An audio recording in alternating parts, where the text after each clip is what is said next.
Okay, welcome everybody. Thank you very much. We've achieved quorum. It's Wednesday, November 19th at 6:37, and this is the Hudson River Park Advisory Council meeting, our last one for 2025.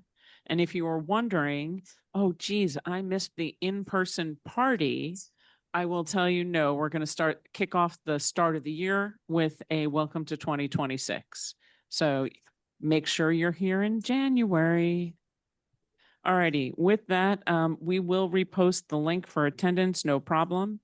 Please keep in mind that whatever you put in the chat is not saved as part of the public record. So if you have a comment or feedback to any of the discussions or questions, you must raise a hand and you must actually ask it live.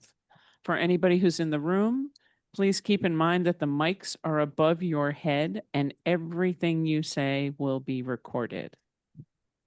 So if there's crosstalk, I don't care what it's about, just know it'll live in infamy online. With that, please log into attendance. We're going to copy and paste that into the chat again. The attendance link is also on the agenda, so please take a look at that if you can't find it in the chat. Do I have a vote for approval for the September 2025 meeting minutes or any adjustments or questions? Do I have a second? You have a second. Oh, moved and seconded. We'll go by a vote for affirmation. Are there any opposed? Are there any abstentions? Yes, I'll One get them later. abstention and your name? From? Perfect. One abstention. Thank you very much for being on the record. And I will assume no recusals. So with that, let's proceed right along and welcome for the 2025 Science and Education Update, Carrie Roble and Tina Walsh. Take it away. Yeah, so hi everyone, I'm Carrie Roble. I'm VP of Estuary and Education. I'm joined by Tina Walsh. Hi everyone, I'm Tina Walsh. Thanks for having us tonight. And we're going to share some highlights from 2025 in education and science. And Tina's going to kick us off. Sorry, I'm just sharing screen.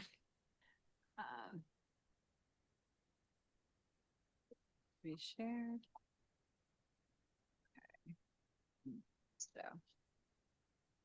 Okay, perfect. And you should be able to see that, but in the chat, if you can't, please just send a note and let us know.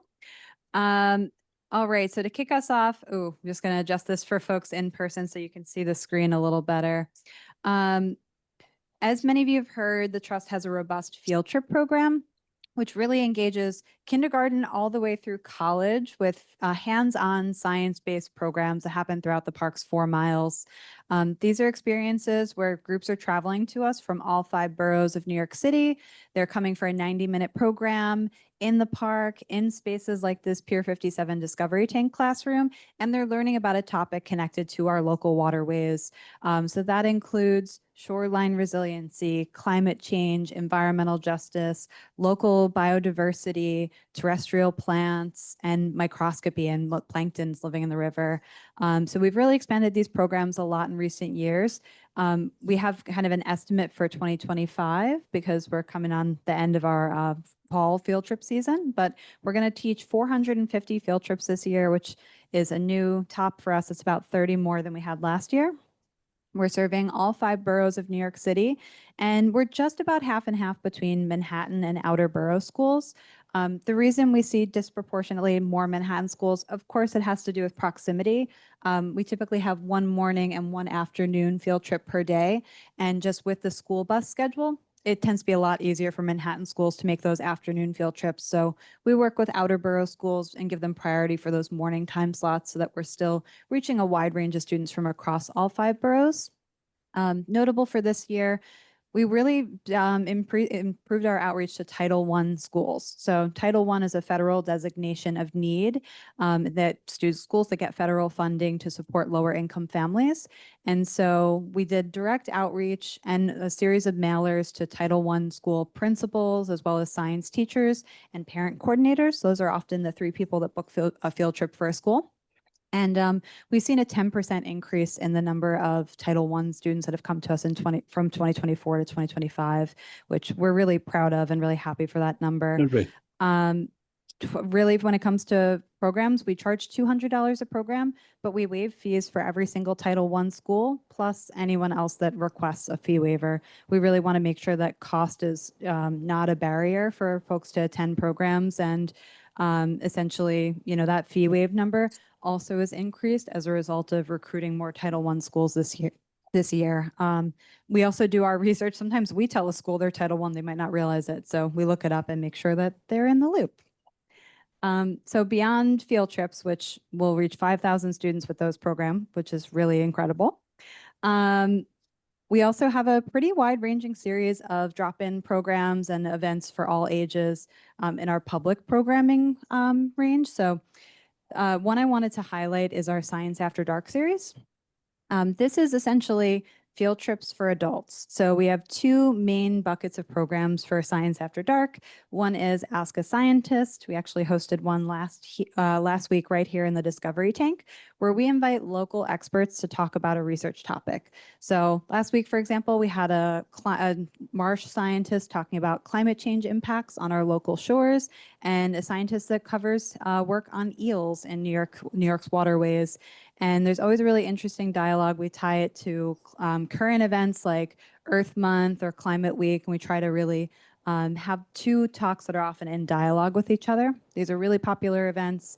See about 50 to 70 people at them, and they're super successful. Then our field trips for adults, these are actually kind of very similar to the field trips we run for students, but often for years we've been getting feedback of, I wish I could do this trip. It sounds really fun. Or, what do the adults get to check out? So we started to run these evening workshops focused on fish and plankton and oysters, topics that people are organically really interested in. We set them up in here in our wet lab aquarium or in the park. And yeah, people, usually groups of 20 or 30, can grab a ticket, and then we set up a small bar that's donated from one of our sponsors. So those are really fun events and have been really great ways to reach adult audiences. So it was a way we really wanted to expand reaching audiences beyond that school-aged group. And then I'd say the other audience that we really focus a lot of our educational efforts on are young adult programming through STEM career pathways. So this past year, we had 40 different young adults working as part of our River Project team in internship, docent, and other capacities. So to highlight some of those examples, on the left, we have our harbor school interns. These are high schoolers that go to New York's Harbor School, which is on Governor's Island. It's a good and they thing do it an wasn't your right aquaculture hand. internship. Sorry, was there a question?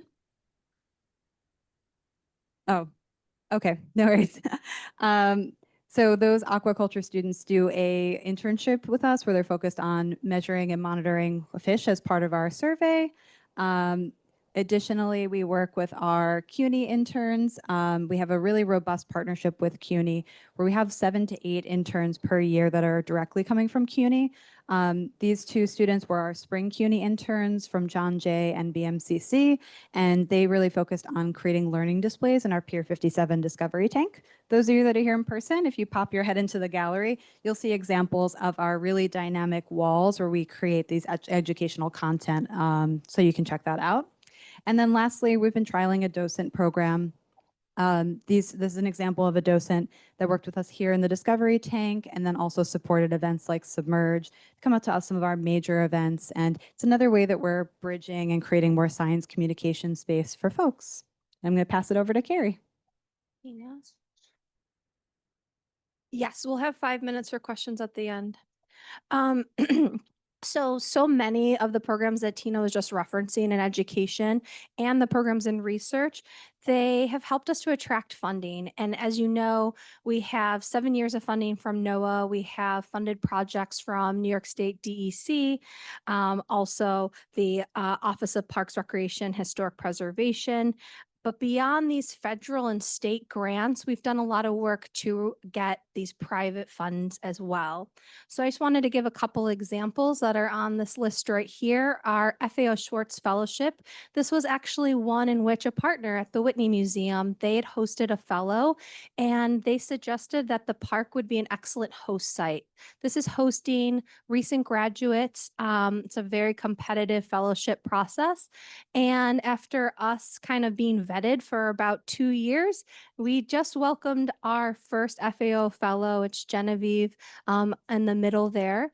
And we also were asked to be a host site for the next cohort in 2027 to 2029.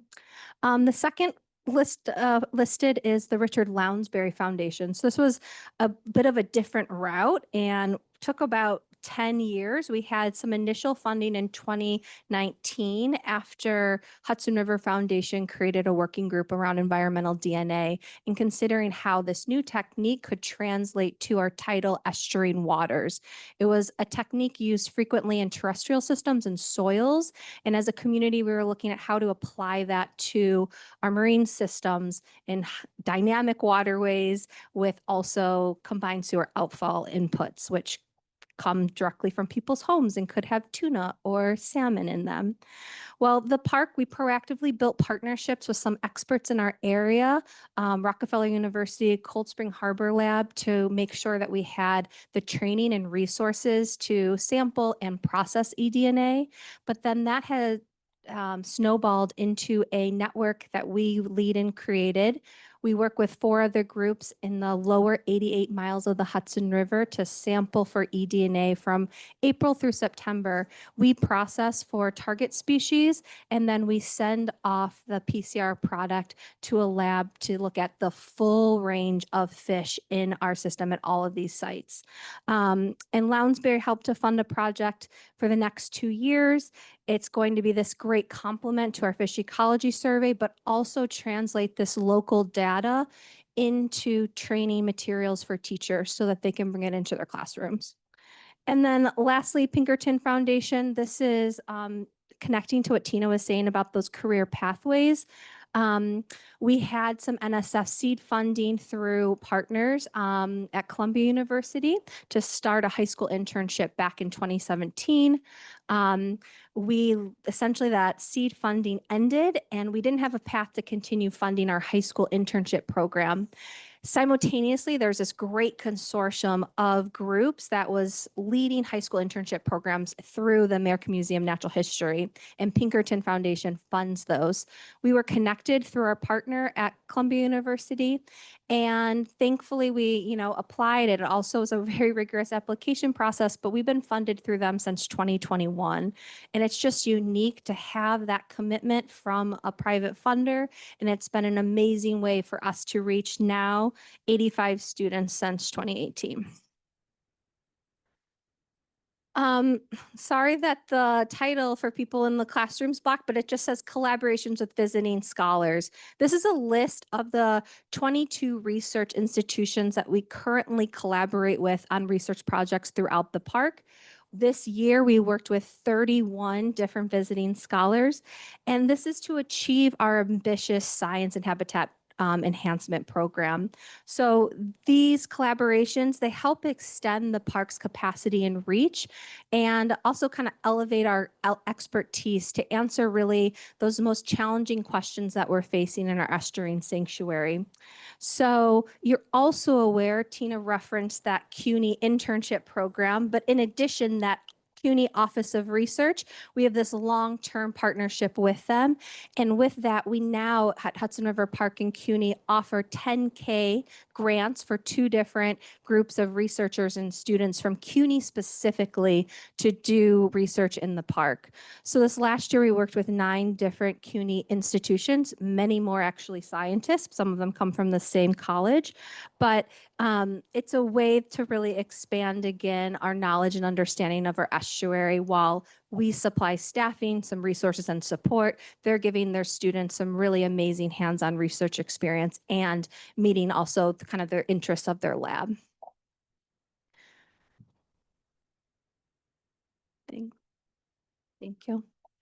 And then this is just a map that collectively shows the distribution of research projects throughout the park. And it just is a reminder of how we're leveraging our shorelines, our floating docks, our habitat enhancement spaces, and our wet lab as these assets that scientists can use to conduct research in the city. And I just wanted to highlight a few select projects just to show the breadth of work that's being conducted by our visiting scholars. So on the left is Dr. Karen Block. She's a geochemist with City College, and she's doing, it's a heck of a word, but sclerochronology of bivalves. This is looking at the hard material of mussels and oysters. They're looking at it specifically to see and identify those changes and stressors from climate change and how over time oysters can represent and show some of the impacts and stress from climate changes. Our middle researcher, this is Dr. Bizan Yan from Lamont Doherty Columbia University. And you know our long-term commitment to plastics research, and he's helping us though specifically look at the smallest type of plastics, nanoplastics, that are related to CSO or combined sewer outfall. So during wet weather events and just after, he's coming in with his lab, and they are collecting water right in front of CSO outfall points. And he also has some really interesting projects around using AI to identify different polymer types and plastic types. And we're excited to help him in that realm as well. And then lastly, because of our long-term commitment to fish ecology and biodiversity, we're working with Tom Quigley. He's a PhD student with the Dr. Tom Furlano lab out of Brooklyn College. And he's building off of Dr. Furlano's work, which looks at toadfish neurochemistry, specifically how do loud environments impact the call or croaking behavior of these oyster toadfish. What we've seen is that oyster toadfish, uniquely in Hudson River Park or loud places, they actually change when they do their mating calls to the quietest hours of the day, 12 a.m. to about 5 a.m. And then you're pretty well versed in all of our projects, but I just wanted to remind you that we internally lead 8 research projects that are continuous and ongoing.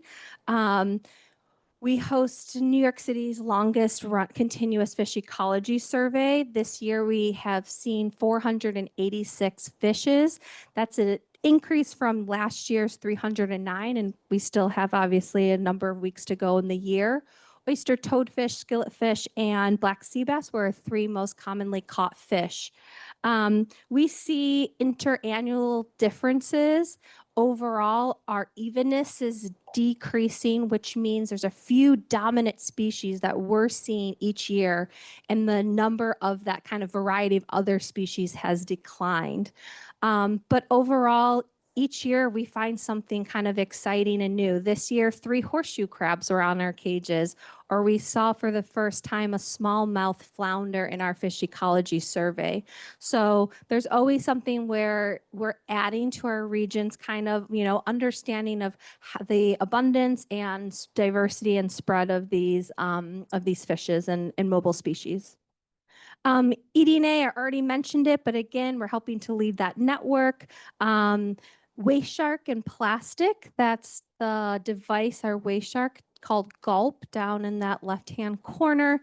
And we continue to grow this program through our Blue Team partnership with our Friends of Hudson River Park group. And so we collect shoreline debris and then in-water marine debris with our Waste Shark Gulp. And this happens monthly. We kick it off with River Projects River Sweep in May and runs through October. And sometimes we're doing it twice a month, depending on kind of the Blue Team and then our other volunteer group interests and needs.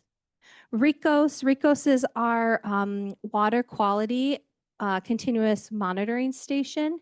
We still have our monitoring station up at Pier 25. It collects over 60 data points using and 7 different parameters. And then it's just an immense resource. This is on our website. You can go to river conditions to learn and actually interact with the data. Scientists use it, students and teachers are using it, our boaters use it, and it's something that we have a commitment to maintain. And then the community water quality testing program, you can see an IDEX illuminated in the kind of middle right over there. So we continue to be a leader in this program in terms of it started right here at Village Community Boathouse and the River Project. So hosting trainings, partner events, and also just collecting and processing samples from 10 sites, including park sites, sites from Hoboken, and sites from Battery Park City. Looking at the rolling 30-day geometric means across all 95 sites from this last year, which is pretty amazing. High contamination was found in 45% of samples, whereas that number in park sites was only 7%. So our park sites are relatively cleaner than kind of a lot of the other average sites throughout New York City. And then 3 of our sites, Pier 26, 96, and 40, were in that top 10 of the cleanest sites out of those 95. Gansevoort continues to be one of the sites that has higher enterococcus in the park. And then see here, just to wrap up, another great highlight from last year were just these new methods and learnings from some of our habitat enhancement work, specifically this less invasive monitoring that we're doing at Gansevoort Peninsula. So we had the opportunity to be the first restoration project in the New York, New Jersey area to pair innovative video and imaging sonar along with traditional sampling methods to look at the use by mobile species of these habitat structures. So these less invasive methods, they help to collect data on oyster reef health and reef associates like fish and crabs, and they don't disturb the habitat. You don't have to pull out the enhancement like many other methods are using. And instead, you use your sonar, you bring down a camera, and although there's still spaces where we're learning about how to align this with like better turbidity, better clarity in the water. We're pretty excited about the progress that we've made and how we can help our community, our region, integrate these methods and also hopefully reduce costs on monitoring. So the left side, these are 2 solar images from this 2025 season. The lighter blue, those are oysters growing. You can see the oysters coming off of our 2 gabions there, or sorry, 2 reef balls there on the left, and then the gabion in the middle. And so it kind of shows you how sharp this image is. It's an iris. It gets actually down to about 2 centimeters of resolution. And then let's see if it works. I tried it earlier. Yay, it did this time. This is just an example of we use a clear water box. It helps cut down that turbidity. And it's showing you a reef ball in our Tribeca Habitat Enhancement Project, not only how the oysters are growing, but the algae that's on them and some of the other associates that use these hard substrate structures. Anyways, 2026, it's going to be another ambitious year. We just want to say thank you to the Advisory Council for just your continued investment in the sanctuary and our waters and our education efforts. So we're happy to take any questions.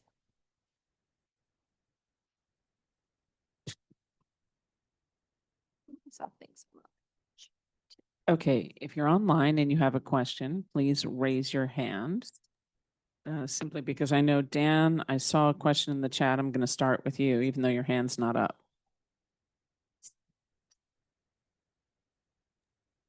Yeah, I've just put in the chat. If you could supply a list of the public schools that participated in the field trip, it'd be interesting to see that list. We definitely track that year over year, and we're happy to share a list. I think this year we had 118 individual schools come out to programs, if I'm remembering the number right. And I would say that changes year to year. There's definitely a small group of schools that come back year over year, and we reach new schools depending on what they're covering in their curriculum. Great. I just think it'd be interesting to see the names of the schools so we can connect to it personally.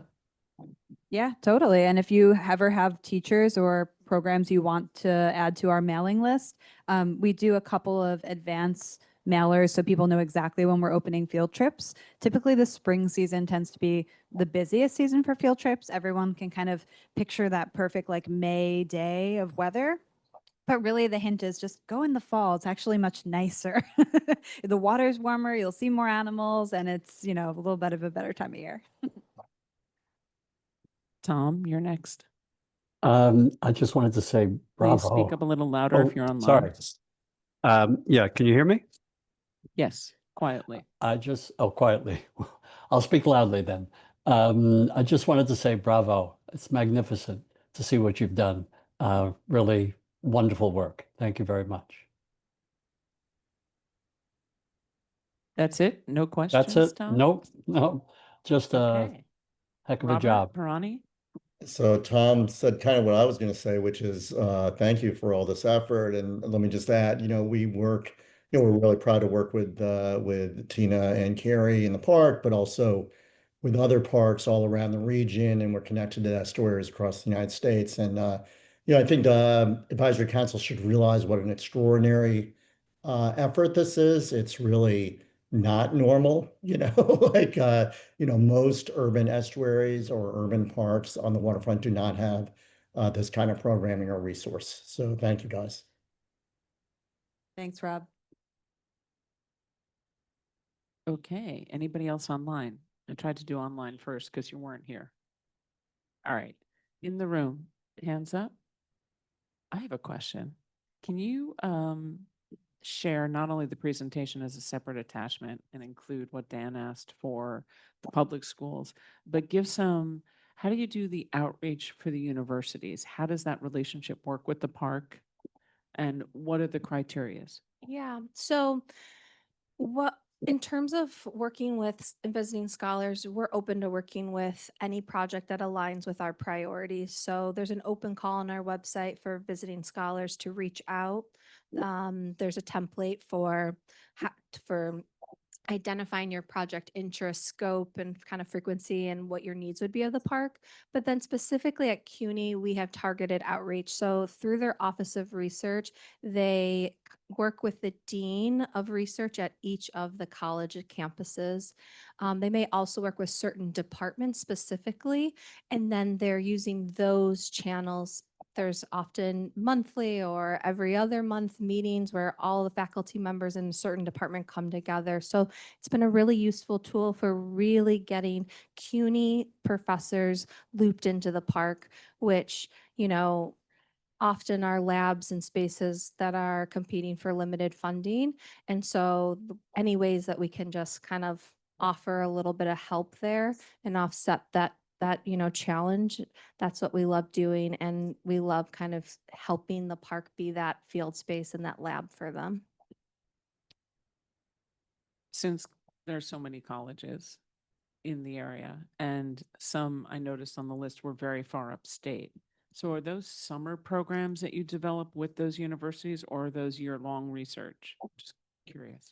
Yeah, so it depends. So in terms of working with faculty members who then bring students with us, it's often a project that at least lasts multiple months, sometimes multiple years, depending on funding. Sometimes the project just starts as a pilot, 3 months, and then there's really legs to it and we go in on funding. So maybe you notice like Cornell, and you're right, they aren't local. However, there's someone who's been working on oyster work. They do genomics, and so they look at kind of where's the spat source coming from.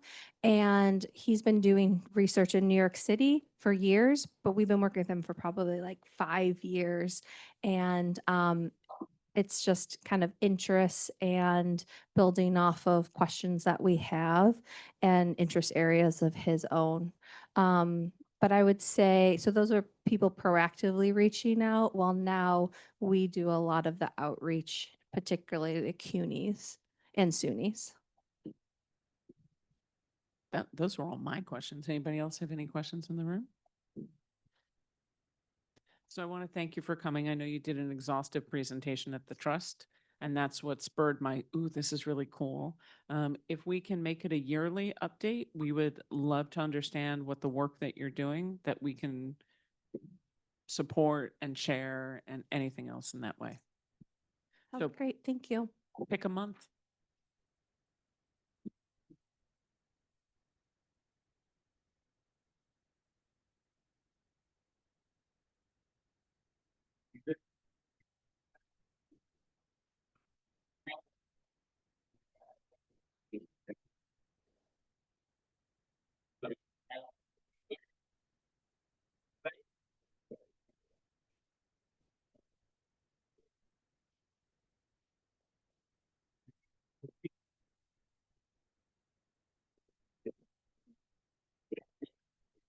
Thank you for saying that. Yes.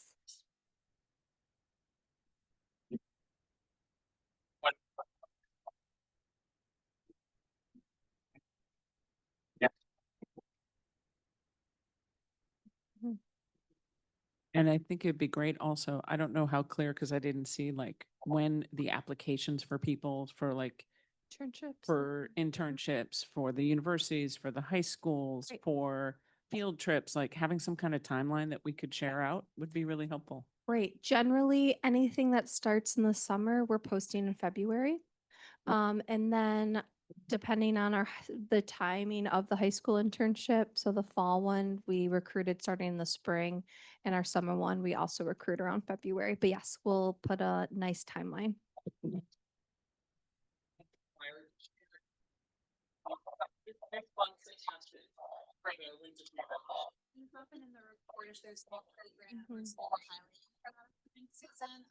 Actually, quarterly, now that we have Discovery Tank, we have an indoor classroom availability with this space. So we're actually actively hosting field trips in here through December, and then we'll start again in January.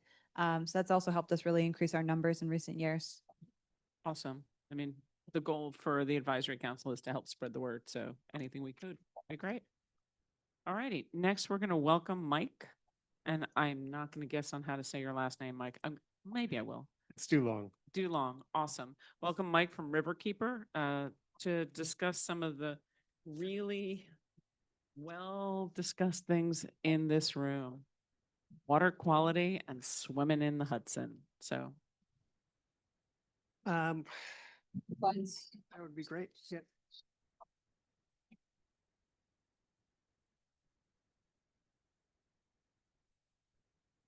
Well, hi, everyone. I'm Mike Dulong. I'm a legal program director with Hudson Riverkeeper. I'm just pitching in for M. Ruby tonight, and I'm going to talk about an update or a rulemaking that DEC did just this October. And I'm just going to talk for a few minutes.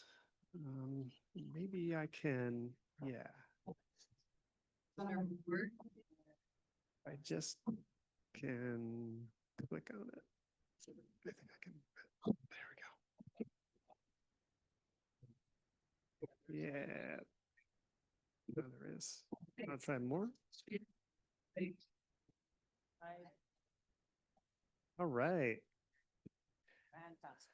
And I apologize that we didn't do that for y'all. All right. Now, how do I go backwards?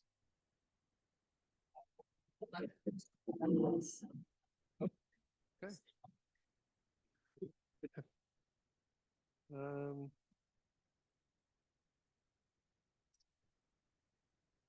I think I was not hitting it hard enough. All right, so here we go. There's the DEC did a rulemaking, and it reclassified the Hudson River along Manhattan from Class I to Class SB. That's Class Industrial to Class Saline. The S stands for saline, and the B is a B grade. There's one classification that would be higher. That is SA, and that is basically for oyster harvesting. So the Hudson River got a really good classification. What does that mean? That means that the goal for water quality in the Hudson is swimmable. And that's great. This is something you should clap. This is something we all advocated for 10 years. And so this is a big step for the Hudson. Other water bodies in New York City were not as lucky, including the Harlem River. So that's a great goal. It also comes along with water quality criteria or pollution limits or bacteria. So the criteria now are 35 CFU per 100 milliliters as a geometric mean. And there's a statistical threshold value of 130 CFU per 100 milliliters for the scientists. That's about as good as it gets for recreational water quality. The other upshot of this is it now also meets New York City Department of Health's classification or its requirements for a bathing beach. So it would make a bathing beach in this area possible based on that classification. I see smiles. Right. And so this is the River Project's data. Shout out to the River Project for all the sampling and good work they do and for the modeling. And this modeling shows a lot of blue days. And these are days that we would see as potentially swimmable. The red days are days, I assume, when CSOs are discharging where the water quality is probably not safe for swimming. So there are days, the majority of days are swimmable. That's because of the huge assimilative capacity of the Hudson River, along with the tidal exchange that carries CSO pollutants out. So after rainfall, potentially 24, 48 hours, even after a CSO discharge, the water should be swimmable. Up and down the Hudson River, going up all the way towards Albany, there are only 5 bathing beaches on the Hudson River. One of them's private, one of them's actually a river pool, not really a beach. And the state is currently in the process of identifying areas, identifying potential beaches that it could open up where there are opportunities for swimming in the Hudson. One of those you'll see is down in the city, and it is in Manhattan along the Hudson River. And so we see this site as a really important site for all of New York City swimming, for all of New York State Hudson River swimming. This would be obviously a very visible place for people to swim. It is a place where people used to swim a long time ago, but it would be a place that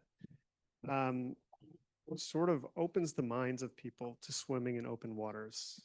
There's obviously millions of people right here that could use it. There are thousands of people just in the neighborhood around this site. And so we think Riverkeeper is focused on this site as probably the most important swimming site to open on the Hudson River. And it would not be the only place that this is happening. So if the top picture is a mock-up of the Charles River, a river pool. The bottom left is the Zurich, the oldest river pool, I think, in the world is in Zurich. People are now swimming in the Chicago River, which is something probably a decade or two ago nobody would have imagined, certainly nobody would have recommended, but it is happening now. And on the bottom right is the Seine. And those two pictures, the Chicago River and the Seine, those are from 2025. This is happening now, and we're hoping to follow their example. So this is me. You can find me. I'm glad to talk about this or any other water quality issues. And I want to turn it over to Deanne Drager. She's the founder of Urban Swim, and she is online.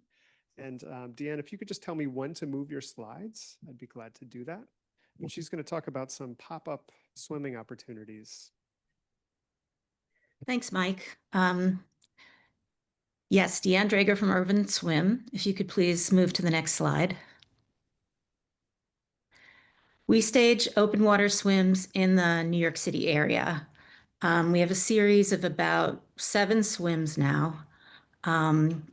Most importantly for this conversation, the Pride Swim Manhattan, which occurs in the Hudson River past the West Village. So for the past couple of years, we've been working with Hudson River Park in using the dock at Pier 26 and Gansevoort Beach for swimmers to enter and exit the water. In the past couple of years, we've had roughly 60 swimmers in each of those events. If you could move to the next slide, please. So pop-up swim events. So we just saw some pictures of the future of swimming and how it's taking place in some cities around the world. So what are some immediate steps that we can take to move things in the right direction in 2026? So the notion of doing individual events, perhaps in different locations, but imagine, say, an hour and a half on a Sunday at Slack. We have some designated water set aside. We have qualified registered swimmers. We have buoys. We have safety support in place. We have an educational component. I think this is critical. We have people that are talking about water quality, the work that's being done, stewardship, water safety as it relates specifically to New York City. And what could happen next? What are the possibilities? So getting more people into the water in a safe, contained, carefully managed way. Next slide, please. So one idea for an event to kick things off would be lap swimming. So if we look at all the different types of folks that would want to do swimming in the Hudson River right now, a good place to start with one of the events that we could do in 2026, and maybe it's a couple of different events and maybe they're for different audiences and different locations. But if we start with people that are already swimming in the Hudson River and familiar with it and advocates, if we get those experienced, enthusiastic swimmers to do some lap swimming and build support and community, that could be a good way to kick things off. Pier 40 is an interesting location in that there's with the dock there would be a single managed access point, so we could keep control of people that are getting into and out of the water. There's room there for swimmers to kind of spread out and take some time to learn more about river projects, river keeper, and water safety. So there's some room there to do some tabling. Another option would be Pier 26, where we've been starting the swims. That works well too. And other locations too. This is just a way to maybe start the conversation about what these events could be. Next slide, please. And this would be some next steps for this. So if we like this idea, we can move ahead with selecting some locations for 2026. We would work together. I see this definitely as a collaboration with River Keeper, River Project, and Hudson River Park to create some educational and worthwhile events. We could open registration for these swims sometime in March. And then I think a very important part of this is getting some momentum and some people in place that can carry this effort forward. I think, when I think about this and I look at the success of the free kayaking programming, for example, there at Hudson River Park, I think the swimming could take a look at that and perhaps follow that as a model in terms of enthusiasts who get together and are the ones that create the culture and carry the torch and help develop with Hudson River Park what swimming could be in the future. And that's it for me. Thank you very much for the opportunity to speak.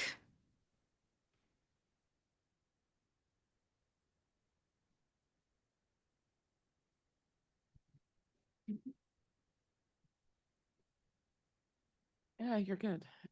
If we can stop share on the screen, and then we'll go to hands up in the room. Okay. All right, so let's start with hands up online, and then we'll do hands up in the room. I'd be stunned if there are no questions.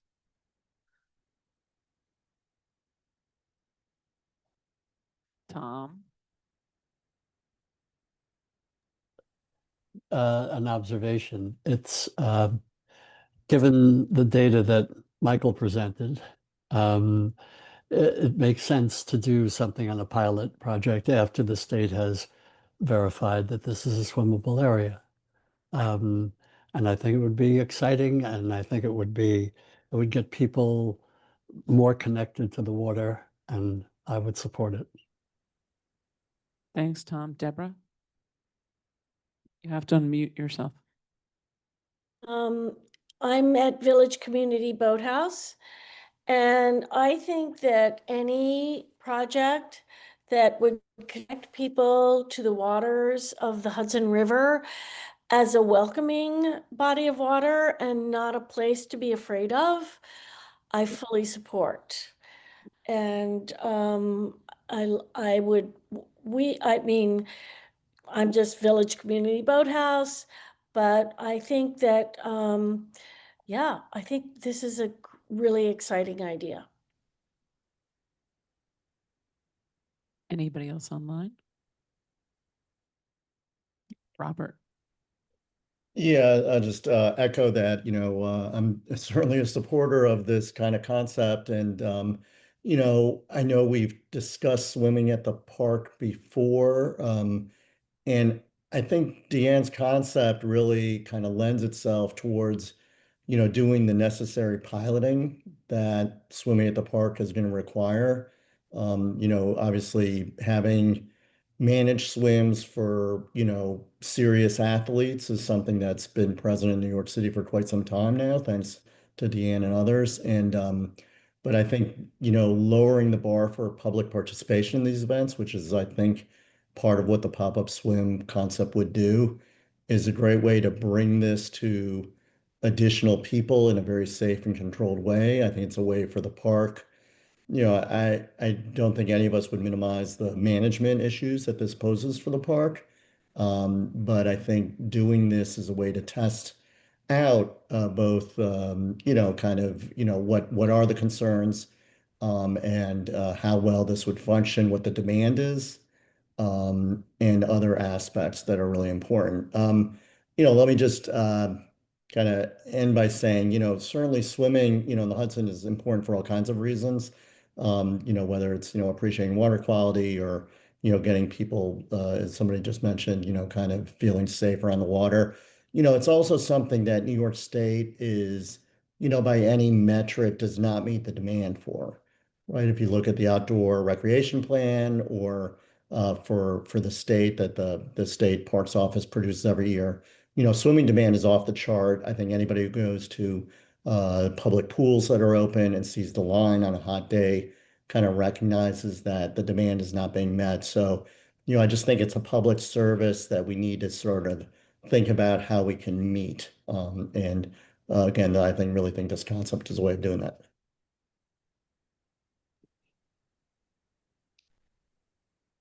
Dan?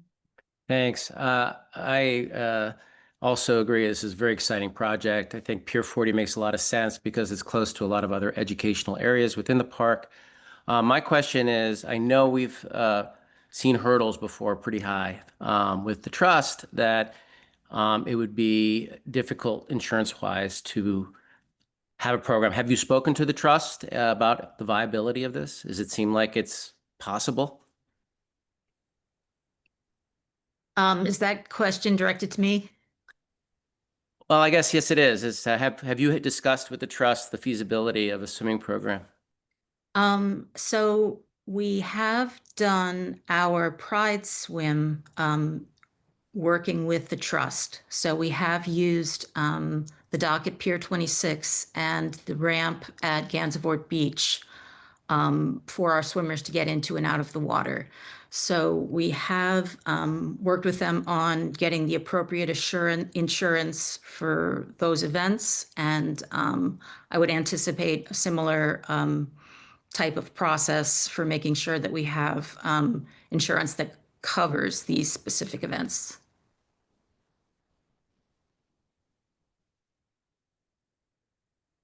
Anybody else online before I go in the room? Okay, in the room, around the room, questions? Hi, thank you. I know this is considered a pilot. Is the intended goal to expand to having seasonal swim on a more regular basis? And if so, what is the season and what is typically the water temperature in the Hudson? And also, if you're doing a pilot program and you need someone to jump in the river, I'm happy to volunteer. All right. So our season is typically the end of June through the end of September. and the water temperature changes from, I'd say, the mid 60s to the mid 70s. In August, end of July, August is typically when it's warmest. But I think that would be fantastic to see this become a regular thing. And again, I think so much of it will come down to building the community that will be the ones to be the stewards of this. In my dreams, I see a location for a swim club, similar to the way the kayak clubs work.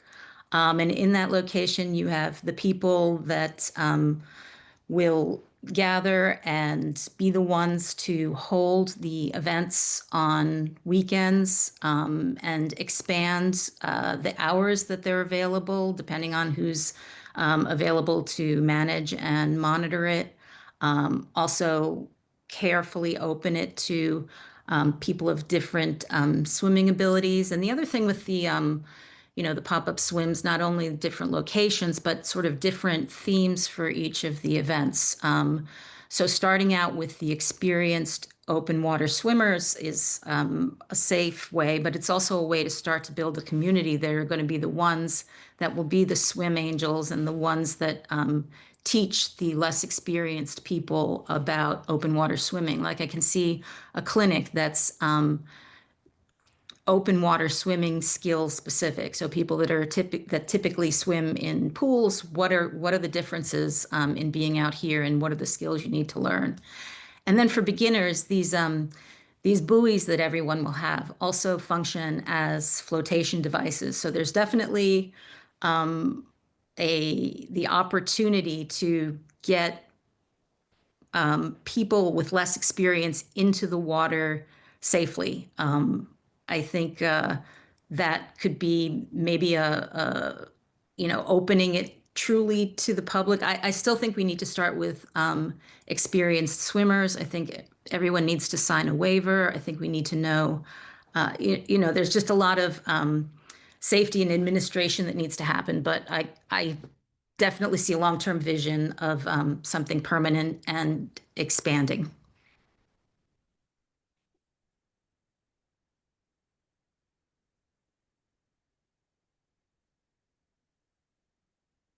It's a great concept, and I think it'd be wonderful if we can be swimming in the Hudson, but there's also so much coordination between the kayaks and the other boats. I mean, how will all that be planned around so there's room for everybody? That's something that we have some experience in, and would definitely leverage that for these pop-up swims. The swims that we do in the Hudson River for our more experienced swimmers, so around the Statue of Liberty, for example, or a Liberty to Freedom swim, we coordinate kayakers, motorboats, jet skis, all of the different safety flotilla. In a situation like this, where we're in a designated piece of water, it would be much easier and well within our capabilities to provide guidance for how to make these happen and happen safely.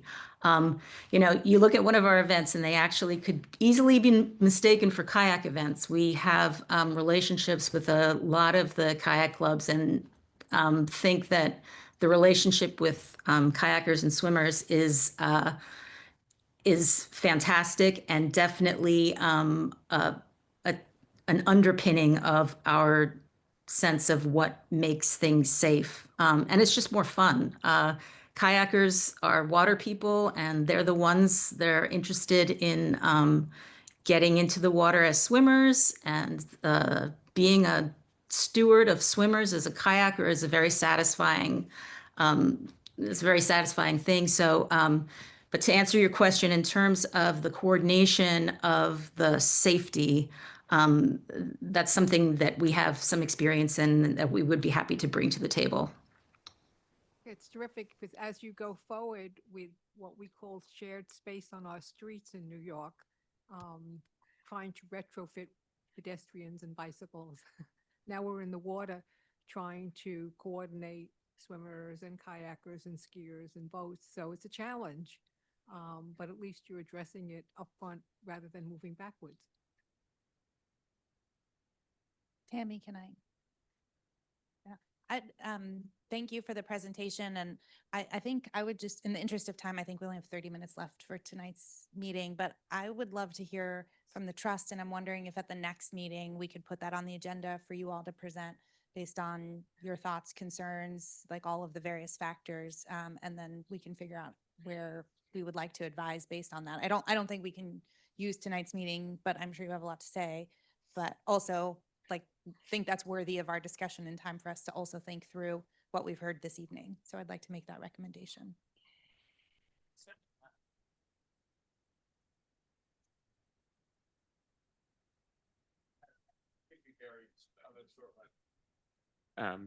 Thank you all for this. Obviously, a really exciting development for the Hudson River and for the region.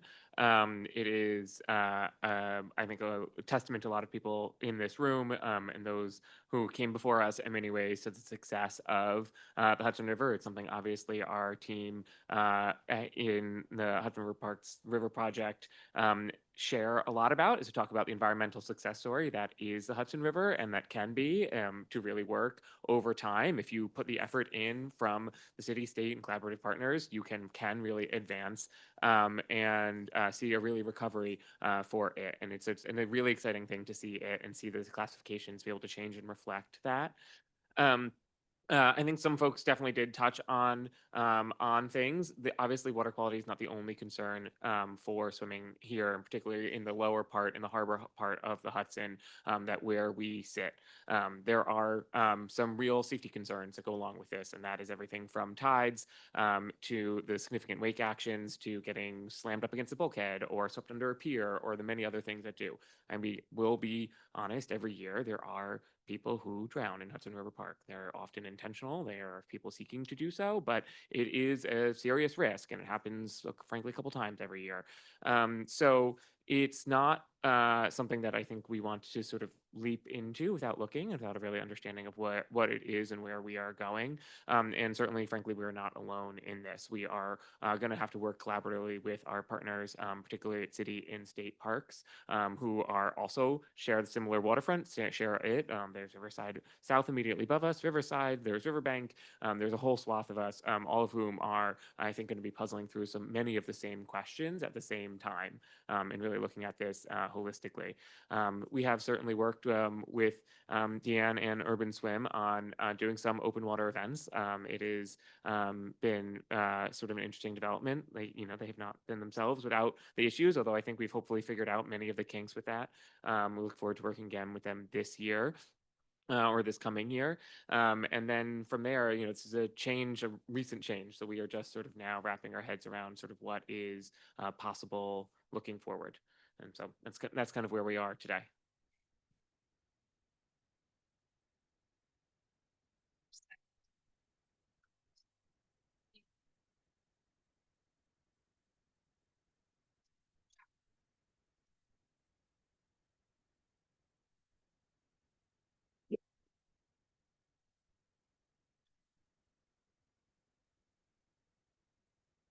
I just wanted to say, I think those concerns are very real, and we have the same concerns. So we're looking for places that are shielded from tidal action to the extent possible. Obviously, the wake concerns and the boating concerns are very real. And then we are right. So, and then we want to get out of the way of any marine traffic. So those are the two things that we're looking at. I think generally, then as far away from a CSO as we can get, but there is no place far from a CSO in southern Manhattan. I think on some of that, so I swear, say things like the south side of Pier 40, which is the active mooring field. And like when we talk about getting out of the way of motorized boats, it is one of our motorized boating areas, designated motorized boating areas in the park, where we have private boats and mooring boats with including that come and go and have the ability to go. We rent them every year. Are certainly things that we would have to think very carefully about. I think that frankly seems to me like an incompatible use. But certainly this is for folks. This is not a presentation we've seen. This is not something that anyone came to us directly about. So we are just now seeing it all with you. That's actually good. We're on equal, joyous footing, starting the beginning of the dialogue and a hopeful 2026, kind of solution. Because it's the start of something really exciting. So yeah. All righty. With that, I think we will move on, and I appreciate you coming. It's exciting, and you'll come back in 26, trust me. All right, Tom, the motion was made, and I think we all kind of agreed that we would be sort of thinking about everything that was said today about the water quality and the potential for swimming. Do you want to talk briefly about the CSOs? Maybe now 5 minutes, because we've already had water quality and reporting. Well, Is there anything yes. you'd like to add? Sure. Martin and I worked on it, so I'd like Martin to Perfect. speak to the issue, if he could. Thank you. So yeah, Tom and I were mainly looking at the CSO monitoring. And right now, it's the responsibility, well, DEP monitors CSOs. They have basically algorithms that are modeled by rainfall that will trigger different alerts for different locations. And there's supposed to be an email notification system. It works reasonably well, but you don't always, when I was discussing this with Tom, I was like, I haven't gotten an email in a while, and it had just rained. And when I checked the website, there were a number of locations that were in red, and I didn't get any notification. Across the river, I believe it's the South Hub. Well, it's the whole South Hudson sewage treat. Basically, the CSOs from like Weehawken all the way down to Jersey City. That authority has real-time monitors on their CSOs that will. There's a light that flashes on the CSO itself and a real-time map. So what we were hoping to do would be to propose a resolution urging DEP to up their game, comparable to what they're doing in Jersey, and DEC as their, the two of them work together to kind of make this happen, given that now, this is great.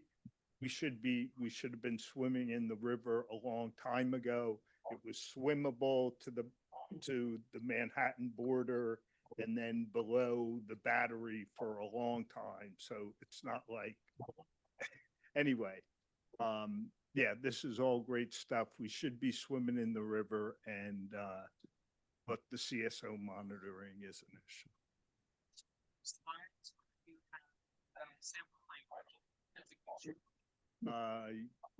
Yes, I have something from.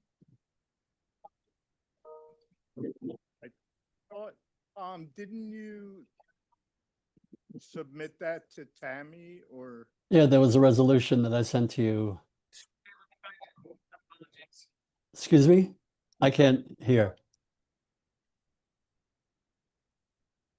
Hello? Let me see. I can't hear you, Tammy.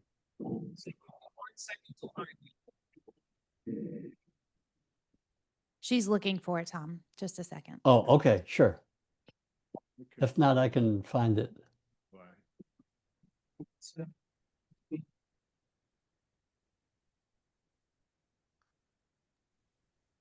Yeah, if you can share it in the chat, that'd be great. I'm trying to find it now. It's buried in here somewhere.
Can we just say we request that in coordination with the Hudson River Park Trust, they install, just like literally add that clause.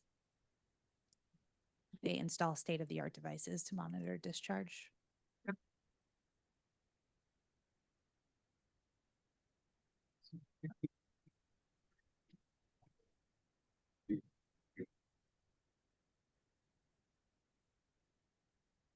Thanks. All right, so we've added, it's a really simple resolution. It talks about, basically the first paragraph is about being reclassified. The second paragraph is our ask directly, which would be that DEC work with DEP in coordination with the trust to install state-of-the-art devices. And the third paragraph says we are advocating for monitoring and public information similar to the one being implemented by the North Hudson Regional Sewage Authority. There's a link for a sample, right? And we request that they attend a meeting in 2026. We can put dates in there, so that the council can encourage the trust to support the effort and work with them to figure out a final solution to be able to get to a point that people have more public data and feel comfortable swimming. Does that sound right? There a motion? Okay, is there a second? Awesome. So we'll do a vote by affirmation, which would mean we will adopt the letter, we will send it off to DEC and DEP, and to the trust. Stop sharing, there we go. So it's a vote by affirmation. Are there any in opposition? Are there any abstentions? Hearing and are there any recusals? Hearing and seeing none, motion passes unanimously. Thank you very much, everybody, and Thank you. get your swim trunks ready. All right. How fun would that be? Okay, back we go to the agenda, and Robert, take it away.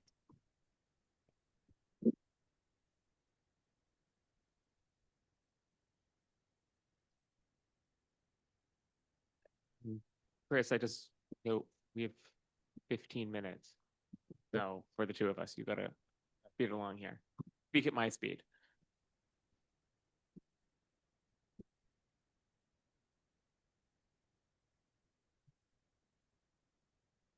Hello, everyone. There's been a lot that's happened since our last report.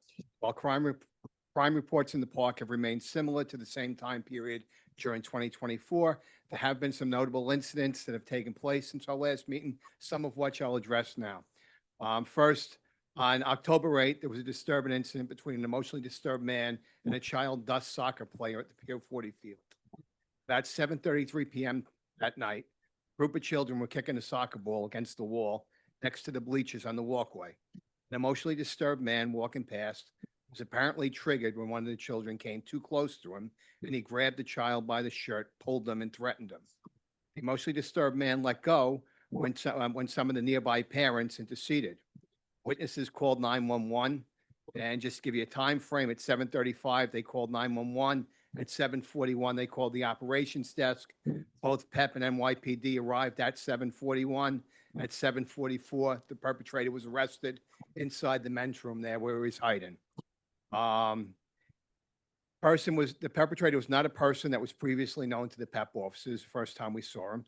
The incident was captured by our camera system, and the footage was provided to the NYPD and the Manhattan District Attorney's Office. After this incident, we consulted with the NYPD 6th Precinct regarding this incident and requested any uniform presence that they can provide at Pier 40 during our busy times. This request was also supported by Dusk and some of the parents who also reached out to the 6th Precinct. They agreed to provide additional uniform patrols to the sports fields at Pier 40 and at Gansevoort for the next few weeks while they evaluated conditions in the locations. We directed PEP to provide increased patrol to the sports fields at Pier 40, Gansevoort, and Chelsea Waterside Park. Additionally, we assigned a PEP foot post to Pier 40 on the evening shift and added additional signage to key areas around the sports fields. We have also followed up with our field permittees on best safety practices and steps they can take to protect themselves. We have communicated our openness to working with youth leagues on additional ideas they might have that within the context of open public space. Next incident. On Thursday, September 11th, a woman was walking with a baby stroller on the Esplanade at Pier 45. She was attacked and robbed. The perpetrator, an emotionally disturbed man who was walking in the park for some time prior, suddenly charged the unsuspected woman, tackling her to the ground and stealing her cell phone. A Good Samaritan intervened and retrieved the victim's phone. Passing PEP officers were informed of the incident and apprehended the perpetrator at the Christopher Street fountain. NYPD responded and they processed the arrest that PEP had apprehended. The incident was captured by our camera system and video footage was provided to the NYPD and the Manhattan District Attorney's Office. On Monday, October 13th, multiple inflatable dinghies belonging to Pier 40 Mooringfield customers and stored on the floating dock there were intentionally damaged by an apparently emotionally disturbed person. Over a period of 14 minutes, the perpetrator pulled equipment off the dinghies, threw it in the water, jumped on and off the boats, and burnt a hole in some of the dinghies and burned the padlocks so people couldn't see the numbers. The perpetrator fled on a bicycle without removing any property. The incident was reported to the NYPD and PEP. On Monday, September 29th, I attended the 6th Precinct Community Council meeting welcoming the new commanding officer, Captain Nicholas Miner. At that meeting, it was revealed that following the conclusion of a long-term joint federal NYPD narcotics investigation in Washington Square Park, the NYPD was devoting a significant amount of police personnel from throughout the city to patrol the park and surrounding area. Almost 30 officers each shift. The intent of this surge of personnel is to keep the park and surrounding areas safe and not allow a new crew of drug dealers to replace the ones that were just arrested as a result of the joint investigation. While this surge in personnel in the area will almost certainly result in the displacement of criminals to the area, it will also likely result in the displacement of homeless persons who frequent Washington Square Park. HRPT and PEP personnel are aware of these conditions at Washington Square Park and are closely monitoring Hudson River Park for any impact. As of tonight, we have not experienced any such displacement impacts. I spoke with the 6th Precinct earlier today, and they are not reporting any problems with the Washington Square Park surge in personnel or the surrounding areas. Lastly, I just want to address quickly, while we have seen some improvement, petty thefts around our athletic fields continue to be a matter of concern. Despite our warnings and efforts to share safety information, people continuously leave valuables unattended on the fields. Please help us keep the park safe by securing your valuables, calling in suspicious activity to people to our operations desk at 911. I know this was brief. If anyone wants to speak to me, as always, I'm available. Reach out to me. Any questions or concerns? All right, I'll keep moving. Gonna get Go one ahead. comment, yeah.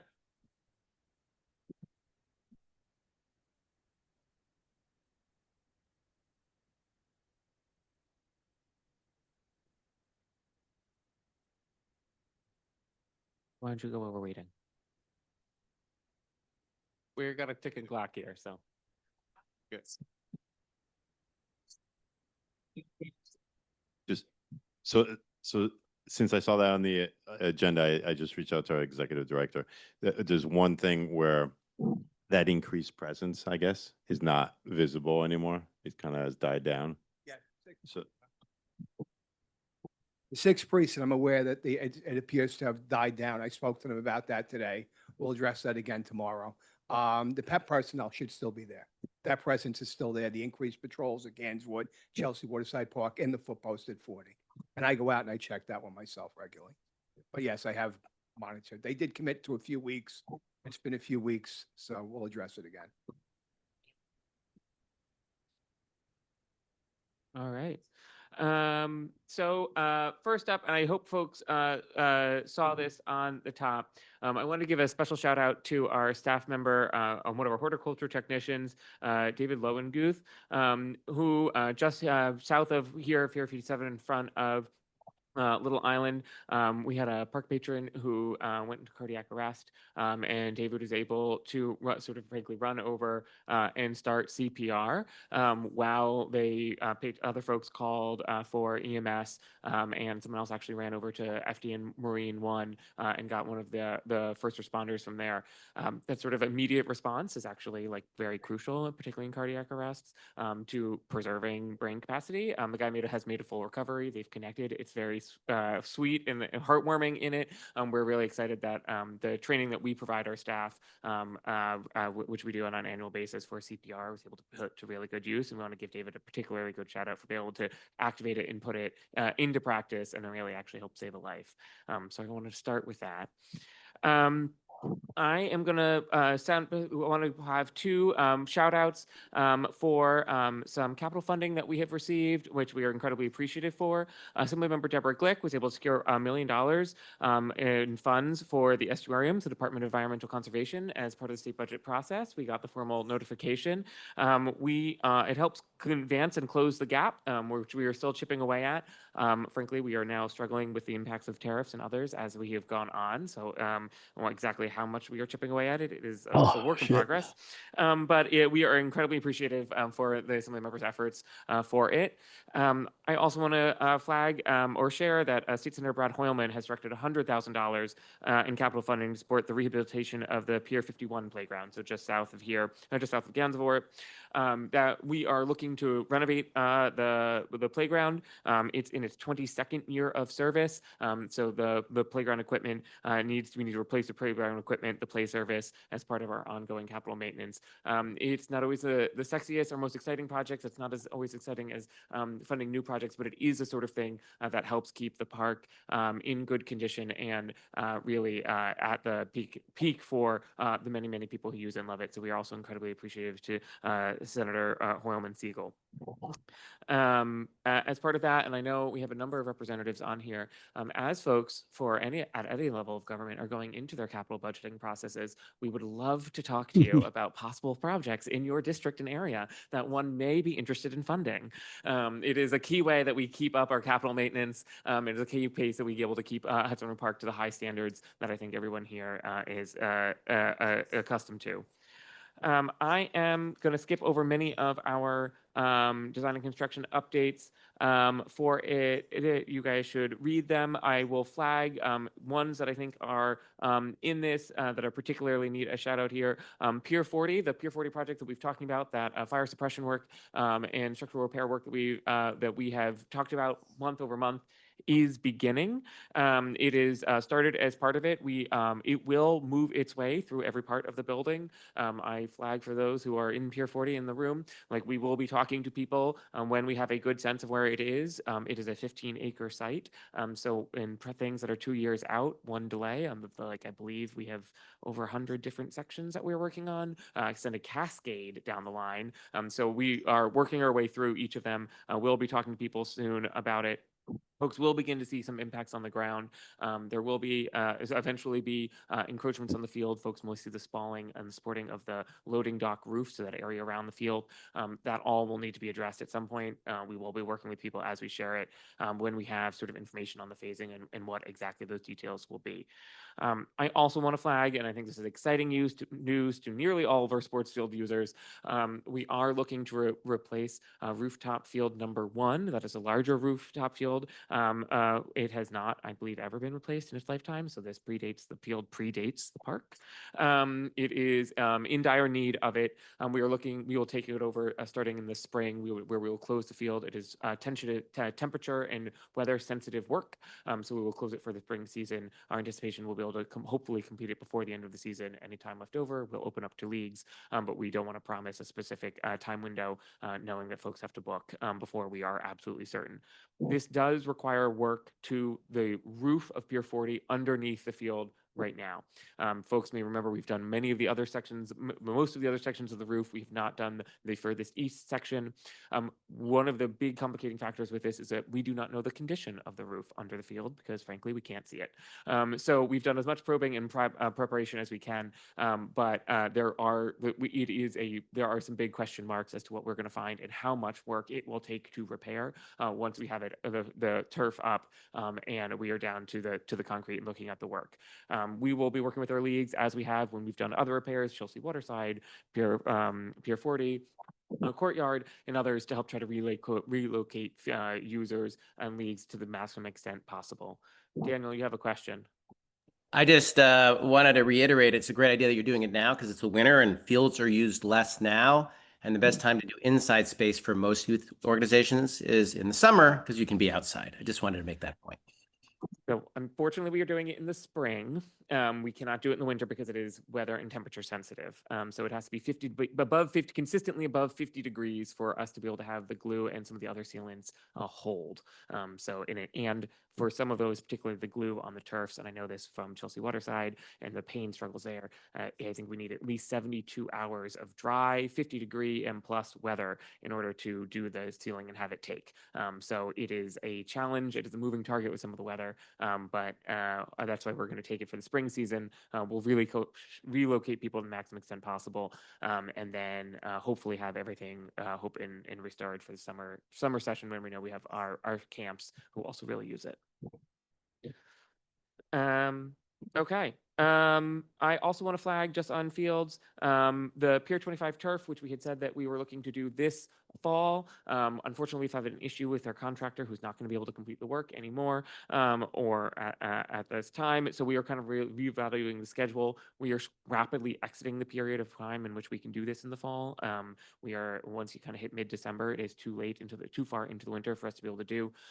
We are very aware of a concept of staging of our fields. We've talked a lot to the design and construction team. Our intent is to not have multiple fields offline at the same time, understanding that impact. So will be used likely as a part of our swing space as we move people off of the roof. Chris talked about many of our public safety issues. I will flag, and I think folks here have done it, and maybe Jessica wants to chime in on some of this. Particular EDC has advanced a couple of EDC and City DOT has advanced a number of projects here on the west side, particularly Manhattan Cruise Terminal, and where they have released a Blue Highways action plan, which includes Pier 79.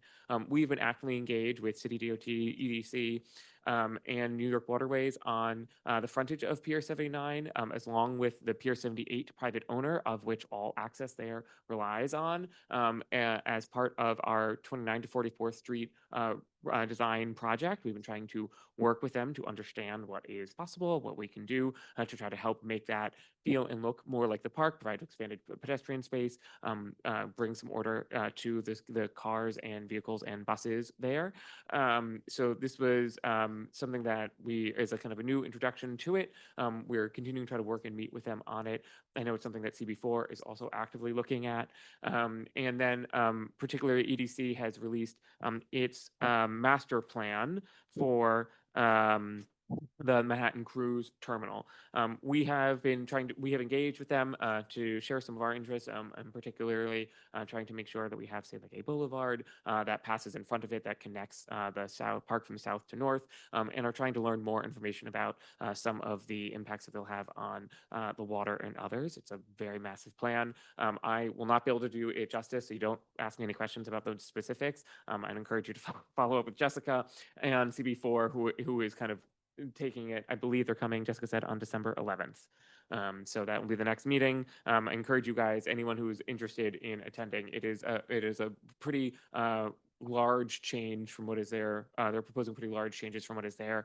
Obviously, while the Manhattan Cruise Terminal is not in Hudson River Park, it is connected very intimately. Both we know our park patron passes through there. We are immediately to the south, immediately to the north, and so we are all connected as part of this west side for folks, much like we know we are to Riverside South to the north.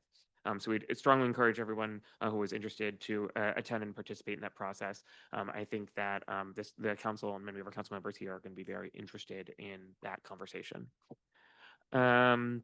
I know I was asked to give an update on both Gateway and Battery Park City. On Gateway, folks may see, they obviously came and gave their presentation on some of the upcoming phasings, the pieces that people will see.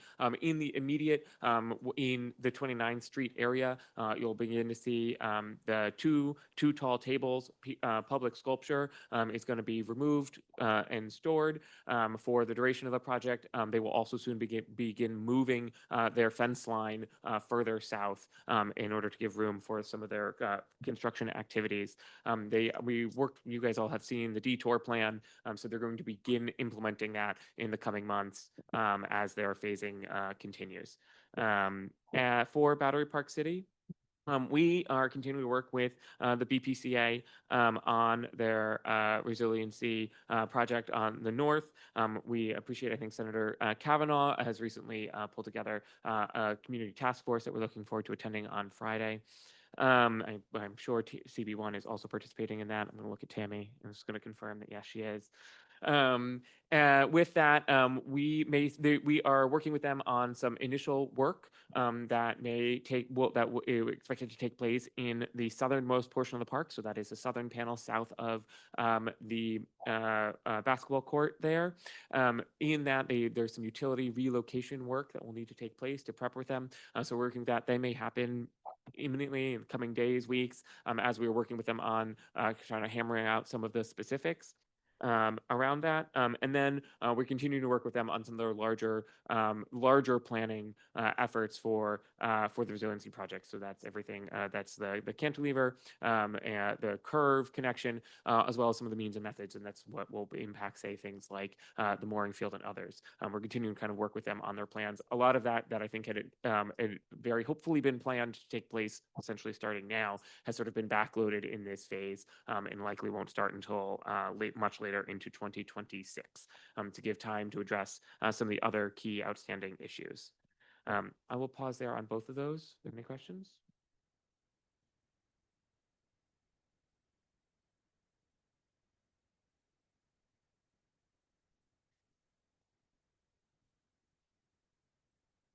I have to repeat the question, please. The question was, well, have we been in touch with the artists? I believe they were consulted with Kate, who is our kind of art expert and one of our architects, had consulted with them on some of the dismantling and remantling of it.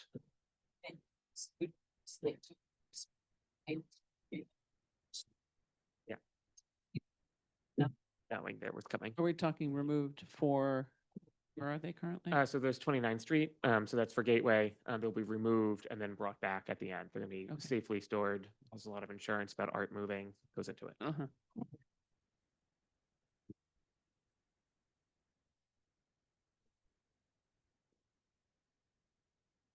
Great. Questions online, please? So I have a couple questions. You can well imagine. We've gotten a lot of feedback about Pier 40 for the parts that are not being renovated that will still stay until the other part 1 is done. Is there any intermediary, you know, the emails we've both been getting, any intermediary steps that can be taken to clean up some of the darker corners and some of the more ragged edges? of the play fields at 40? Oh, so on rooftop one. So we have done some additional cleaning. The field and the turf is at this point, there is no further improvements that we can be made to it. There's no further maintenance that is possible. The turf is a turf at this point.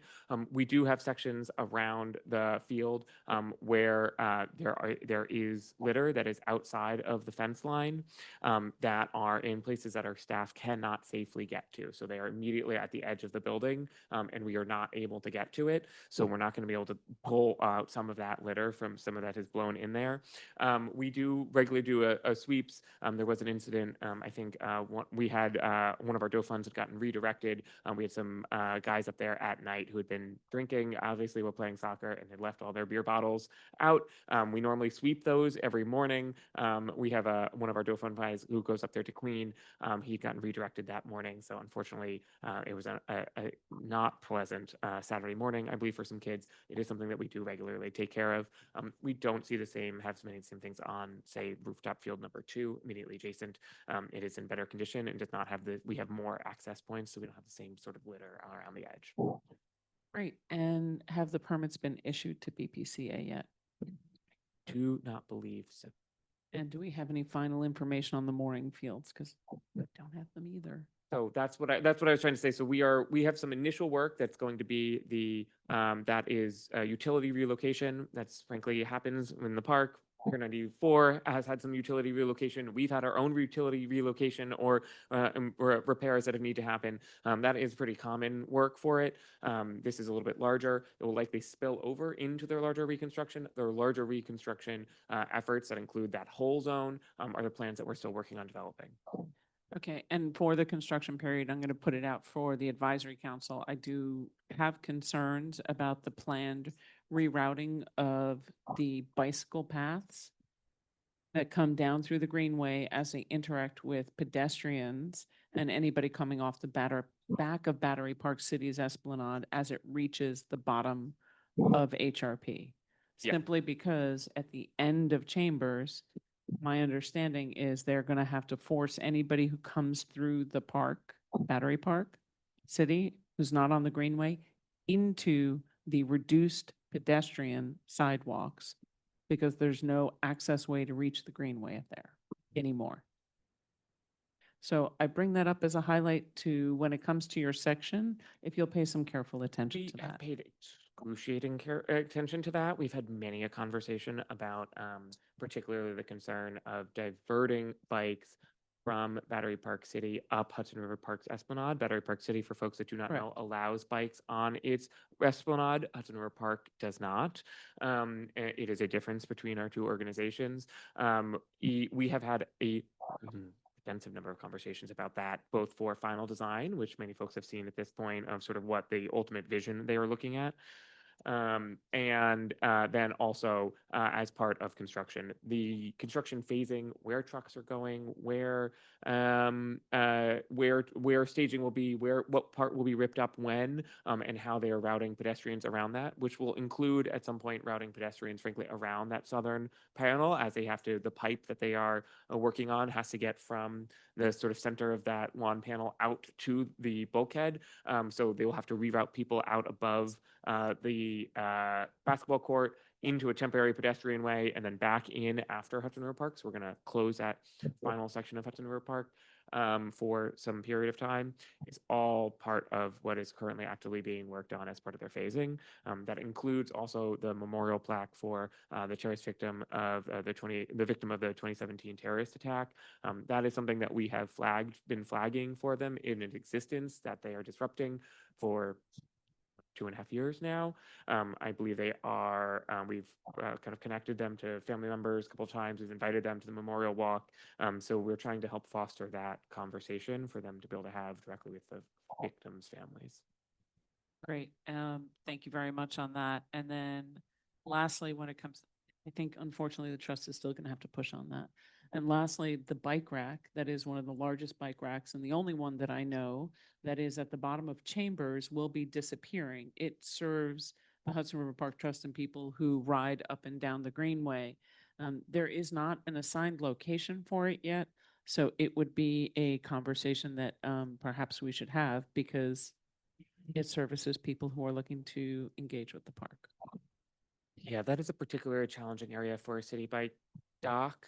The Tribeca zone of the park is, as folks know, tight. So it like my hope would be that there may be some room on Battery Park City's streets that would be possible, but certainly something to look at. That is not something BPCA has engaged us on. They have not engaged the park on. Okay, we'll talk about that on Friday. All right, anybody else have any questions for Robert? Yeah. Can you tell us a little bit about the research vessel Robert Gray coming to Pier 25 in December?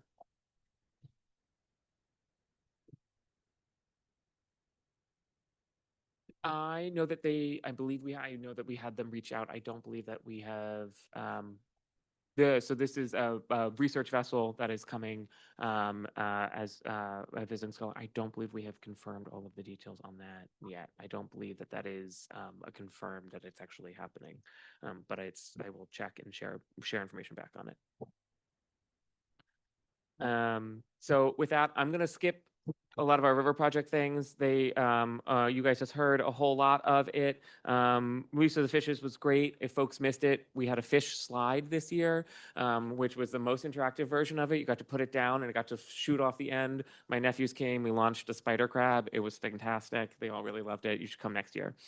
I'm going to plow ahead. Folks have the winter field trip flyer you should share with schools that you think may be interested. We had a great, this past year, we expanded our public programming season a little bit longer than we have in the past. We went further into the fall. It was a trial. What we learned is that you cannot do salsa on the end of Pier 45 and the second, third, and fourth weeks of October. That is not something we're going to repeat. When we were down to 5 people at the end of it was not great when we started at 500. So we're going to continue to try to tweak our programming, see what we can do for try to keep people interested, happy, and moving in Hudson River Park. We've had some really great things. We were able to work with the Chelsea Waterside Park Association and the Pier 84, Friends of Pier 84, and the West 44th Street Better Block Association to do some community events, community celebrations of some of our core spaces for it. That's music, some kids activities. It was all really great days. We've had some participatory dances. Keg Grading Company did a really great sundown dances, which was on Pier 84. That's where community members got to come, learn a dance, participate in some of the choreography, create it, and then all perform together. It was a really fun series of events. The public was kind of invited to join, and so the dancers who worked with professional dancers to come up with choreography taught members of the public as part of it. It was a fantastic day. I learned a TikTok dance. I should not do that. They didn't record me. It was excellent. So a lot of fun. We also had in October, we had the Erie Canal boat. Oh, but I'm seeing a typo here. Erie Canal boat Seneca Chief for its final stop on its bicentennial voyage. The 73-foot replica of the boat undertook the 500-mile journey for the 200th anniversary of the opening of the Erie Canal. The governor came for it along with a number of other exciting dignitaries. We were really excited to host them. Folks may have seen we had a 103-foot-long banner celebrating them, helping educate the public and advertising their arrival up at the Pier 20 at the estuary yard at Pier 26. They love the banner so much, which we were thrilled to be able to design for them, that they did have us mail it to them so they can display it up in Buffalo as part of in their boathouse. So we're a little piece of Hudson River Park going back with them. We also had a pumpkin smash this year, over 2,000 pounds of pumpkins saved from the landfill this year. It was on November 1. So we saw a little bit lower of attendance, I think, that we would have otherwise done. It was the day after Halloween, and I think many parents and kids were pooped, and a little too much sugar perhaps the night before, but we still had a huge amount of it. I will note one of the things that we are seeing this year is actually a real decline in the use of our compost bins, which really do help feed our compost. So we we produce, Hudson River Park, we produce a lot of what is known as browns. So those are leaves, twigs, branches, things that need nitrogen-rich greens. So that's a lot of food scraps to help compost, really help keep the soil in balance. With the launch and expansion of the city's composting program, we have gone from the only game in town where we collected it all, and plus some green markets to everyone having it at their doorstep. So we've seen a real decline in it. We're going to try to do some more education efforts about why folks should want to bring their compost to us and what we do with it. But this end of the year season, when we're particularly producing the largest amount of browns, pumpkin smash, and the collection of those pumpkins really does help offset a lot of that. So it's a key part of what we do. All of our compost goes back into the park and for all the flowers we see. We've had a really busy fall season for run walk events. Folks may have seen them. We have a lot of charities here. We've hosted huge number of events. I believe we're over 400 permanent events this year. One of the key notable ones folks may have seen was EatsCon, which is on Pier 76. This is a food festival put on by the Infatuation. This was a pretty different take on it than say Wine and Food Festival was. Frankly, a lot less booze, but a really great food, really exciting event. We were thrilled to be able to host them on Pier 76, which is really an excellent space for that type of thing. I will note, and I want to start telling people now because I know at some point I'm going to get complaints about it. With Gateway's construction, we will not have the same ability to host some of the scale of run walks events, particularly the northern section of the park that we have had for many years. So run walks like us like to do their event here because you're able to do that distance without having to stop on city streets.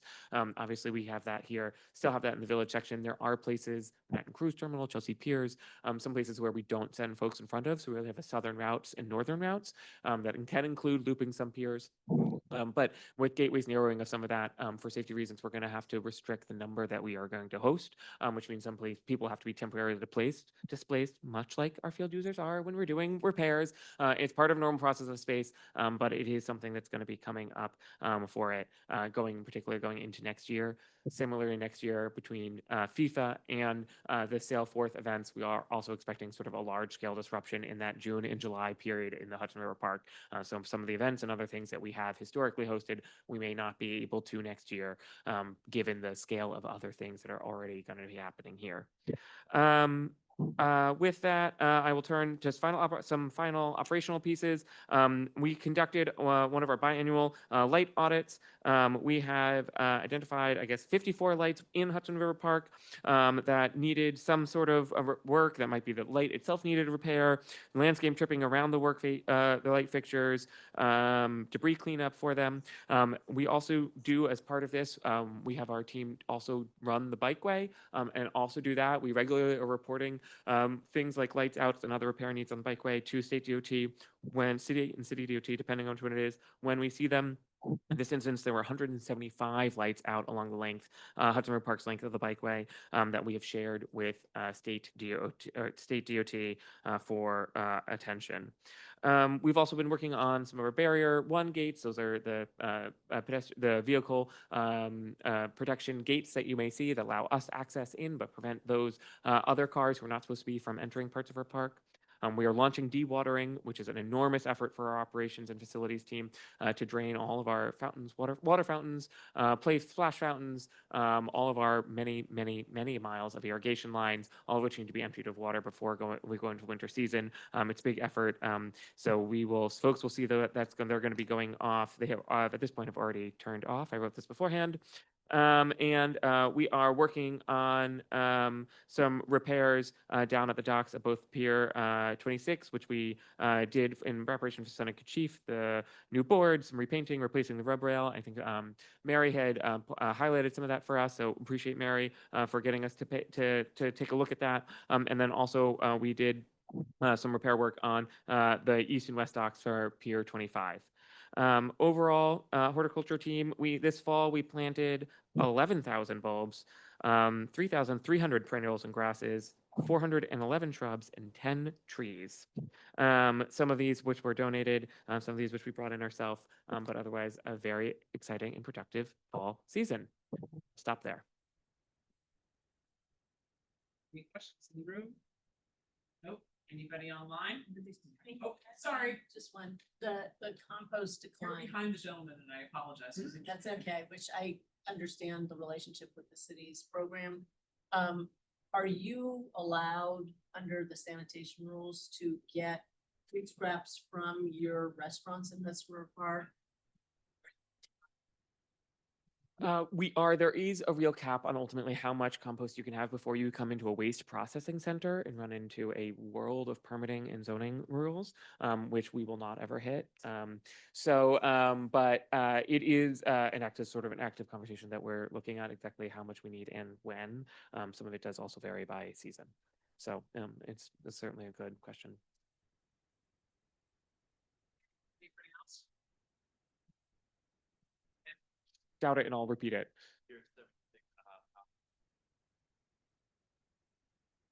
Pier 76 is we have a fair number of events who are able to use it. Pier 76 is large enough that it is able to be used in sections. So we have sort of what we call for our own, it's a sunset salsa space, which is in the northwest corner of the pier. So we hold, when in season for us, we hold events there twice a week in that section. So that's Dance is Life and Sunset Salsa. We have Bike New York, which runs our bike partnership, bike programming there.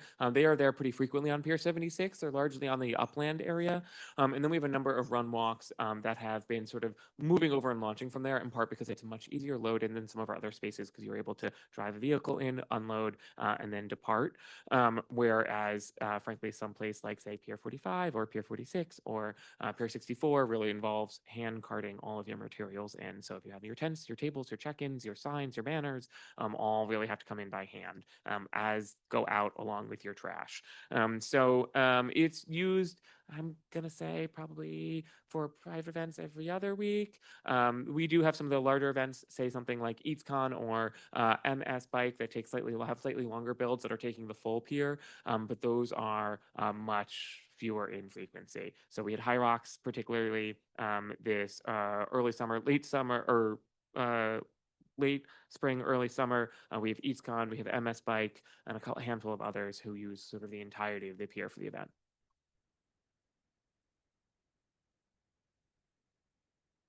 All right, that was fast. Thank you very much. I love it. No other questions?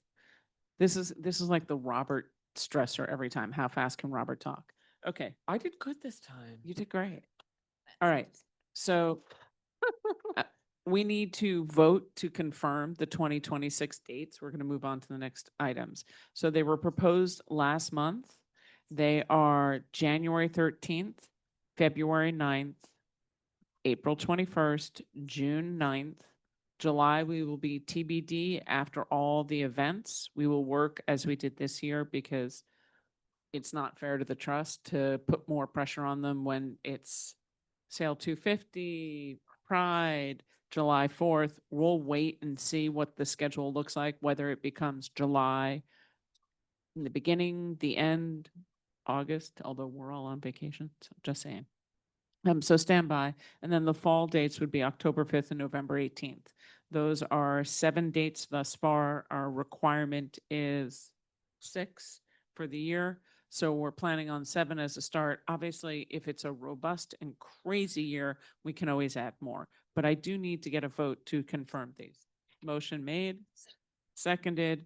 I'm going to assume vote by affirmation. Are there any no's? Hearing Point none. of order, please. I have my hand up. Oh, sorry, Wendy, go. Well, I should be apologizing that I didn't catch this sooner, but the bylaws state particular months for the meetings. And March particularly matters because in the bylaws, that's when we have the vote for new members. New members make presentation, and that's when we have a vote. But the bylaws state January, March, April, June, September, November. So the only problem that I have with that is it was difficult to find a date because of all the holidays in March. We can certainly move things around. Do you have a date that you'd like to propose? I'm not here to propose. I'm here to mention what it is in the bylaws. That's all. So the question still becomes, do we have a date that anybody would like to propose for March? Because that's how we're Well, going to have. it's a ways off, so I just think that we probably don't want to be in violation of our own bylaws. And plus, we need to have that meeting for the membership vote. Okay, so let's do this. Because you have to vote in the dates for the year and then publish them. Yeah. So you may or may not want to have February. I suggest you might want to put that as a tentative. Well, let's do this. Let's agree with the dates that we have. We'll add a March and vote on it in January. Does that work for everybody in the room? Yeah. Okay, fantastic. And thank you, Wendy, for catching that. So I'm just going to adjust the agenda to add March TBD. And we'll add that there. Okay, fantastic. So hearing no no's, no nothing. Approved dates. Great. Membership. Okay. First of all, thank you, Wendy, for pointing that out. March is an important date, month in our cycle. Since we are coming to the end of a year, an odd numbered year, the bylaws require that we review our attendance lists to determine which of our members are in good standing and which are delinquent. Delinquents are those members who have not had a representative or their alternate appear at least 50% of our meetings. They are all delinquent members are subject to removal pursuant to the process set forth in Article 2 of the bylaws. In January, we will report out which members are in good standing and whether or not they anticipate seeking reappointment. Currently, we do not have any open seats on the board. That may change depending on whether or not members do not seek reappointment or we have spaces opening up due to delinquency. If we have them, we will report out in January how many seats, and we will start a process for soliciting new members. The deadline for new members is February 15th. At the March meeting, there will be recommendations made if there are new members proposed, and they will be voted on. So that's where we stand. I will be reaching out to all of you to inform you of your status and what comes next. And oh yeah, any questions? Tracy, you're up next. Great. Hi, everybody. Can you hear me okay? So I just wanted to raise again, I've mentioned it a few times, but it seems like there's a desire, I know on my part, and I know from others as well, a desire to reactivate the Equity, Diversity, and Inclusion Committee. I'm hoping that people will join me in picking up where we left off in 2022 and work together to review our diversity initiatives and events. We lost you there.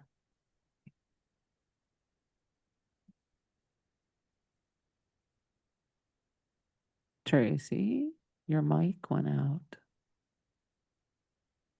I think Tracy's saying maybe she's done. She can't hear. Hi, can you hear me? Yes, you're back. Sorry, right at that moment, my phone started ringing and it threw me off. I'm so sorry. Anyway, so we're just trying to reactivate the Equity, Diversity, and Inclusion Committee. And I'm hoping someone will join me. I'd love to hear if anybody's interested in leading the committee. And if not, I'm happy to steer it unless a leader emerges. But I'd love for a few people to join me in setting up some meetings and looking at where we left off and what we might do going forward.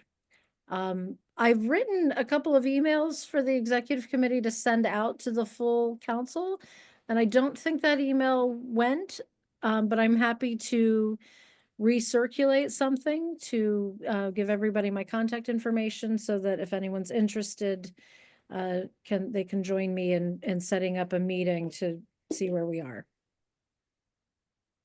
Plan was to send it out after this. So yes. All right, awesome. Thank you very much. Thank you. Just to give everybody an update on future agenda, Air Pegasus was invited. They did confirm, and then they did fly away.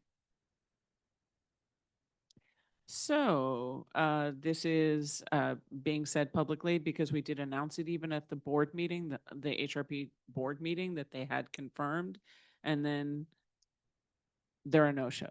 They did send a letter saying they could not make it. They would not commit to January nor February because they were invited to every meeting. So we'll just keep inviting them and hope that somehow, some way they show up. Friends group is confirmed for February. Thank you very much.